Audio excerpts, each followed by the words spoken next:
As a banner jarl in the famed Vega Rams mercenary company, Grendel came to Necromunda with the rogue trader Lord Constant Gerrit of the Arcadius dynasty's Guard of Honour. But while his liege was entertained in the undreamed-of luxury of Lord Helmor's Spire Palace, the abhuman members of his household, including the entire complement of the Vega Rams, were required to remain in the Strager's Tower, as they were forbidden to set foot in the Hive proper. In some ways, it is fortunate for Grendel that he was not present when the wing of Helmor's palace spire, in which Constant Gerrit was being housed, was destroyed by a low-yield atomic charge planted by a rival house. Yet in others, it was unfortunate, for in the subsequent household purge, Grendel was forced to flee, seeking sanctuary in the anonymous squalor of the Underhive. Despite the dire circumstances of his coming to Hive Primus, Grendl Grendlsen quickly established a new life, finding gainful employ as a bodyguard to various Underhive figures.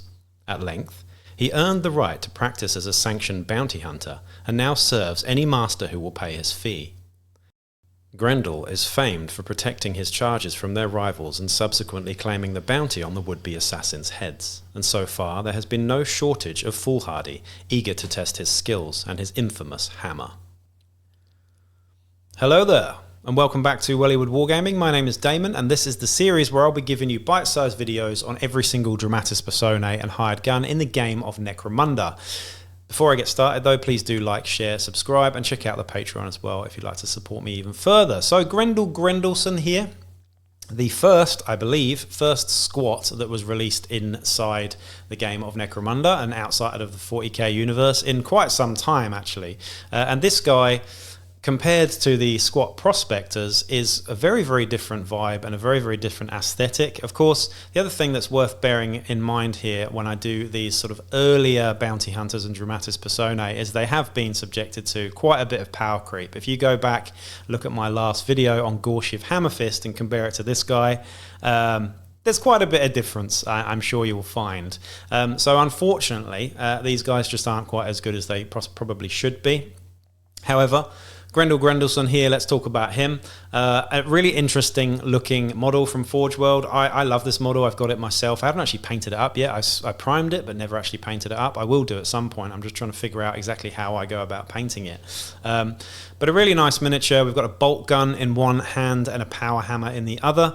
A really cool looking sort of military helmet with some sort of aviator sunglasses. We've got a braided sort of very dwarven looking beard. And the overall aesthetic is just far more space dwarf than say your squat prospectors, which for me just look like very fat little dudes with strange helmets on. This guy is not a squat prospector, he is a squat bounty hunter, so there's definitely a difference there, and the difference in his stats too. But I feel like this guy really needs updating at some point, I'll be honest. The miniature though is fantastic. You can get it from Forge World. I believe it came in a pack with maybe Belladonna and another bounty hunter, so I think you can still get that pack of hired guns. But this guy's 280 credits in the game, which again is quite expensive for what he does, but he's not too bad. Like in the first sort of, when the first of these came out, this guy was one of the more powerful ones, I'll be honest. He's one of the better ones. He still is one of the better ones, but again, yeah, he's just been subject to a bit of that sort of power creep. So let's have a look at his stats now anyway. Now, if you look at the Venator gang rules, you'll see that there is one of the Venator profiles for leaders, champs, and outlaws, and leaders, champs, and gangers is a movement 3 sort of squat profile, I guess, with a higher toughness, decent mental stats, and a movement of 3. Now, I've actually used the squat gang before with the Venator rules before the prospectors came out, and it was dismal using movement 3 across the board, I'll be honest, especially when my leader got nerfed to movement 2 in his first game, and that was the rest of the campaign moving at movement 2. Anyway, that's another story. But this guy, he's movement 3, which is very, very, very, very slow, as you'll probably know.